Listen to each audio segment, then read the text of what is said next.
മുന്നേ ഞാൻ ഈ ഒരു റൈസിൻ്റെ റെസിപ്പി ഇട്ട സമയത്ത് നിങ്ങളുടെ അടുത്ത് പേര് സജസ്റ്റ് ചെയ്യാൻ പറഞ്ഞിട്ടുണ്ടായിരുന്നു. കൂടുതലും പേരും പറഞ്ഞിട്ടുള്ളത് ബിന്ദി എന്നായിരുന്നു കേട്ടോ. അപ്പോൾ ഞാൻ അതങ്ങ് ഏറ്റെടുക്കുകയാണ്.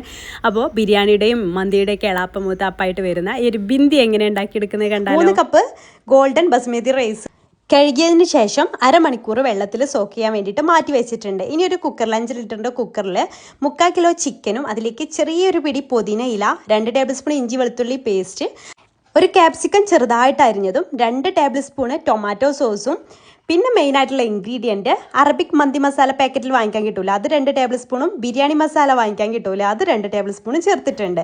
അതിലേക്ക് ആവശ്യത്തിന് ഉപ്പും കുരുമുളകും ഒരു ഡ്രൈ ലെമണും സൺഫ്ലവർ ഓയിലും ചേർത്തിട്ട് നന്നായിട്ടൊന്ന് മിക്സ് ചെയ്തെടുക്കുക. പിന്നെ അതിലേക്ക് പട്ട ഗ്രാമ്പൂ ചേർത്ത് നന്നായിട്ട് മിക്സ് ചെയ്ത് ചിക്കനൊക്കെ നന്നായിട്ട് കുക്കറിൽ നിരത്തി വെച്ച് കൊടുക്കുക. ഇനി അരി വേവിക്കാനുള്ള വെള്ളം തിളച്ച് വരുമ്പോൾ അതിലേക്ക് പട്ടയും ആവശ്യത്തിനുള്ള ഉപ്പും ഒരു 2 നുള്ള് മഞ്ഞൾപ്പൊടിയും ചെറുനാരങ്ങ നീരും ചേർത്ത് തിളപ്പിച്ചെടുക്കുക. അതിലേക്ക് റൈസ് ചേർത്ത് കൊടുക്കുക. എന്നിട്ട് റൈസ് ഒരു 1/4 വേവാകുമ്പോൾ അതിൽ നിന്ന് കുറച്ച് വെള്ളത്തോട് കൂടെ തന്നെ ഊറ്റിയിട്ട് ആ ഒരു നേരെ കുക്കറിലേക്ക് അങ്ങ് ഇട്ട് കൊടുക്കാം. അപ്പോൾ മുഴുവനായിട്ട് ഇട്ട് കൊടുത്ത ശേഷം നമുക്ക് മന്തിക്കൊക്കെ ചെയ്യുന്ന പോലെ പച്ചമുളക് ഒന്ന് കുത്തി കൊടുത്തിട്ടുണ്ടെന്ന് അടച്ചു വെച്ചിട്ട് ഹൈ ഫ്ലെയിമിൽ ഒറ്റ വിസിൽ വരുന്നവേ വേവിച്ചെടുക്കാം. പ്രഷർ കംപ്ലീറ്റ് പോയതിനു ശേഷം ഓപ്പൺ ചെയ്താൽ മതി കേട്ടോ. ഇനി ഒരു ഫ്രൈ പാനിൽ നെയ്യ് ഒഴിച്ചിട്ട് അതിലേക്ക് അണ്ടിപ്പരിപ്പ് മുന്തിരിയൊക്കെ ഒന്ന് റോസ്റ്റ് ചെയ്തിട്ട് എടുക്കുക.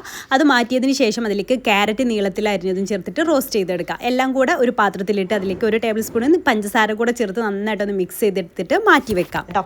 ഇനി പ്രഷർ കംപ്ലീറ്റ് പോയതിനു ശേഷം നമ്മുടെ റൈസ് വലിയൊരു പാത്രത്തിലേക്ക് മാറ്റിയിട്ടുണ്ട്. അതിലേക്ക് നമ്മൾ റോസ്റ്റ് ചെയ്തിട്ടുള്ള ക്യാരറ്റും അണ്ടിപ്പരിപ്പും മുന്തിരിയൊക്കെ ഒന്ന് ഇട്ട് കൊടുക്കാം. ബാക്കി വന്ന നെയ്യും കൂടെ അതിൻ്റെ മുകളിലായിട്ട് സ്പ്രെഡ് ചെയ്യണേ. എന്നിട്ട് നന്നായിട്ട് മിക്സ് ചെയ്തെടുത്താൽ കിട്ടില്ല റൈസ്. ലാസ്റ്റ് ആ നെയ്യിൻ്റെ ഫ്ലേവർ കൂടെ വരുമ്പോൾ അടിപൊളിയാണ്.